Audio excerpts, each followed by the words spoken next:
Sir ನಮಸ್ತೆ. ನಮಸ್ತೆ ನಮಸ್ತೆ ನಮಸ್ತೆ. ಸರ್ ಬ್ಲಡ್ ಯೂತ್ ಏನಕ್ಕೆ ಬ್ಲಡ್ ಡೊನೇಟ್ ಮಾಡಬೇಕು ಅಂತ ಹೇಳಿದ್ರೆ ನೀವೇನ್ ಹೇಳ್ತೀರಾ?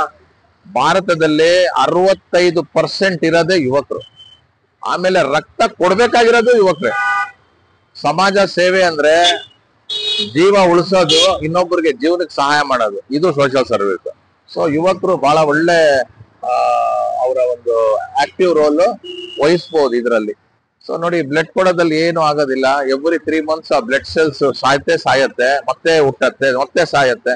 So every 3 months healthy body can give blood. But at least 6 ತಿಂಗಳಿಗೊಮ್ಮೆ ಕೊಟ್ಟರು ಕೂಡ ಎಷ್ಟೋ ಸಹಾಯ ಆಗುತ್ತೆ. ಎಷ್ಟೋ ಆಕ್ಸಿಡೆಂಟಲ್ ಡೆತ್ಸ್ ಅವಾಯ್ಡ್ ಮಾಡಬಹುದು. ಎಷ್ಟೋ ಕಡೆ ಕ್ಯಾನ್ಸರ್ ಗೆ ನಮ್ಗೆ ಬ್ಲಡ್ ಬೇಕಾಗತ್ತೆ, ಅಗತ್ಯ ಇರುತ್ತೆ. ನಿಮಾನ್ಸ್ ಅಲ್ಲಿ, ಸುಮಾರು ಹಾಸ್ಪಿಟಲ್ಸ್ ಅಲ್ಲಿ, ಎಮರ್ಜೆನ್ಸಿ ಹಾಸ್ಪಿಟಲ್ಸ್ ಅಲ್ಲಿ. ಸೊ ಅದಕ್ಕಾಗಿ ಹೆಚ್ಚೆಚ್ಚು ಜನ ಬಂದು ನಿಮ್ಮ ಮನೆ ಹತ್ತಿರ ಅಂತ ಬ್ಲಡ್ ಬ್ಯಾಂಕ್ಗಳಲ್ಲಿ ಅಥವಾ ಹಾಸ್ಪಿಟಲ್ಸ್ ಅಲ್ಲಿ ರಕ್ತ ಕೊಡಿ. ನಿಮಾನ್ಸ್, ಮುಖ್ಯವಾಗಿ ನಿಮಾನ್ಸ್, ಸಂಜಯ್ ಗಾಂಧಿ ಹಾಸ್ಪಿಟಲ್, ಅಲ್ಲೆಲ್ಲ ಕಿಮ್ಸ್ ಅಲ್ಲಿ ಬಹಳ ಬೇಕಾಗ್ತಾ ಇದೆ. ನೀವೆಲ್ಲರೂ ಹೆಚ್ಚು ಜನದಲ್ಲಿ ಬಂದು ಕೊಡಿ. ರಕ್ತ ಕೊಡೋದು ಬಹಳ ಒಳ್ಳೇದು. ನಿಮ್ಗೆ ಇದು ಗೊತ್ತಿರ್ಲಿ.